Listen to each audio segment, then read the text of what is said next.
Press for Truth investigative reporter Andrew Demeter here on June 5th of 2013, and on the line today from Miami, Florida, we have Marissa Holmes, who is a mudraking transhumanist and the mother of Tremaine McMillan, and she is basically fighting or joining the battle against police brutality in the U.S., and she's also advocating the revival of law enforcement accountability. I wish I could describe this story as unprecedented, but unfortunately it's not with the police brutality in the U.S. anymore. But again, thanks for coming on today. You're welcome. Essentially, the story of Tremaine was that he was at the beach picnicking and he was just roughhousing with one of his friends. Then the police said, "Where's your mother?" He just walked away, ignoring the policemen. They violently tackled him, choking him on the ground for really no reason whatsoever. Their only justification for these WWE maneuvers that they pulled on him concerned these, quote, dehumanizing stares and clenched fists, as CBS Miami reported. But ironically, the police really seemed to be the one provoking this whole dehumanization, treating Tremaine, just throwing him on the ground like a sack of potatoes or something. Now that you and your son, Tremaine, have been persons of interest in the past week and a half, for those who don't know, how would you describe or reiterate in a first-hand account of what happened on the Memorial Day weekend when you were on the beach? Just having a picnic. You know how kids is. They play around in the water, grab each other, and throw each other in the water. That's what he was doing. He was walking towards me to show those officers where I was at. I guess they thought he probably was playing and not bringing them to where I was at, but he was. I don't think the officer approached him in the right way. He said, "Stop," because I said so. They could have really hurt my child on that ground. He could have died laying there being choked like that. That shouldn't have never happened. That's a tragic story for too many people anymore. So I want to get your take. How would you personally define dehumanizing in context of what these police officers said?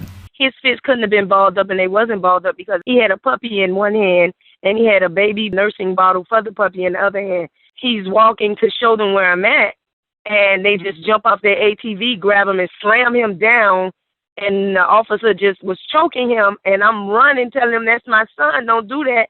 And I see my son, like, turning his head for air, and I'm like, "He can't breathe.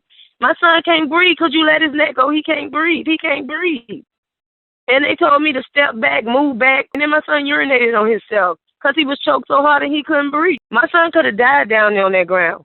And I feel like I'm a mother, and I'm supposed to be able to protect my child, and I just felt like that just was taken away from me. It's just a ridiculous and definitely disgusting, especially for a mother, abuse of power. I couldn't believe they do children like that. Like, to me, that's abuse. Yeah, he's not even 18, he's not a legal adult, and just to treat him so terribly, especially when he's holding and nursing a baby puppy. It's just beyond comprehension, really. I could see why they may procure such a facile argument if they said he was clenching his fists and darting these dehumanizing stares beforehand, but you said he wasn't even doing that at all. And even if he was doing such activities or actions afterwards, then basically this whole narrative that the Miami-Dade police are peddling is just completely nullified. It seems like they're twisting the narrative in something that was completely fallacious. This hellish trauma that Tremaine had to endure. Why do you think it's not some nationally syndicated story as opposed to the airwaves of TV and radio being flooded with the trivium of celebrities and sports and stuff like that instead of the story of your son? Maybe I need to get out there or get back on television and keep stressing it. Maybe we can get some justification, because if people don't look at this, I know it's other people that have sons, and some of their sons probably been done the same way. We need to come together where we can stop these officers, these bad officers that, because they have a badge, they think they can just go around and do things to people's children and nothing be done about it. They need to be retrained. It needs to be done because it's not right for them to just go around and just do people's children like that.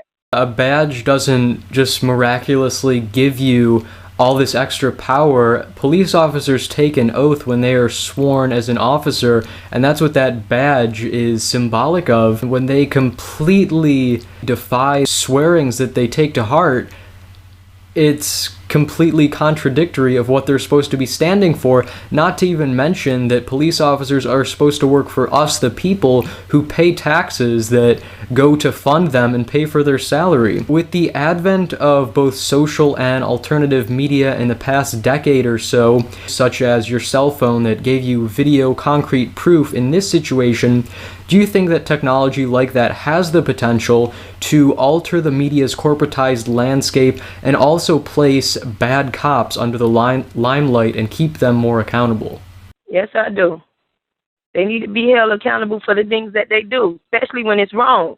And they know they was wrong, so they're trying to find a way to cover up what was done. They talk about his body language. That in case they should have started slamming a lot of people out there, and the people that crowded around them, they should have just started slamming more people down and choking them like they did my son. It was plenty of people out there outraged from what happened. And basically, when you're talking about body language, these officers are taking an indelible marker to lines in a story and twisting them, manipulating them in some manner which is completely false and unrealistic. What would constitute justice in this case? I know people may think monetary compensation or possibly expulsion of the officers from the police force, but would you rather have something else? Because those means that I just mentioned are kind of just mediums to circumvent the true root of the problem, which is these power-hungry officers and people completely defying the Constitution. They need to be behind a desk somewhere. They don't need to be patrolling and working in society, period. That's what needs to happen. They need to apologize to my son for what they done because it was wrong. They made him feel like he was an animal, like he was no human being whatsoever. That relates back to the dehumanization point that I made, and also that is a good point to keep these people behind a desk where they can't harm anybody, because if they're out in public, like you said, they're just going to completely deface the country. And honestly, it's embarrassing. I was thinking of this earlier. When people in other countries like Europe, for example, see what's going on here and see this story of Tremaine, that just makes our country look so terrible, but they probably don't know that there are people like you and I who are fighting against this tyranny and want it to end. But that's how America's perceived, and you can see why so many people across the globe hate America. Is this the America that you really want to call home and raise your kids in, where not only Tremaine is assaulted for just playing with his friend, but also his puppy just completely hurt as a result of these, again, power-hungry officers? And I had to give his puppy away because I couldn't afford to take the puppy to the vet. So I told my son, I say, look, we can't afford to take the dog to the vet, so it's best that we give the dog away to someone who can afford it. It's a domino effect. It not only affects Tremaine, who was assaulted by these officers, but also it affects you, the rest of his family, obviously the dog. It's inexplicable, just this abuse of power that is perpetuating throughout our society. Where can viewers go to help out and show their fiery opposition to fascism's occupation on U.S. soil and sign the petition for Tremaine to revoke all of his charges as put on by the police?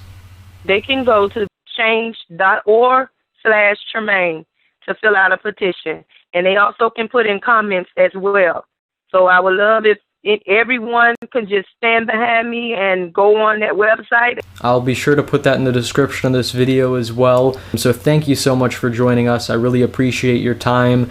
Andrew Demeter, on behalf of Press for Truth, signing out.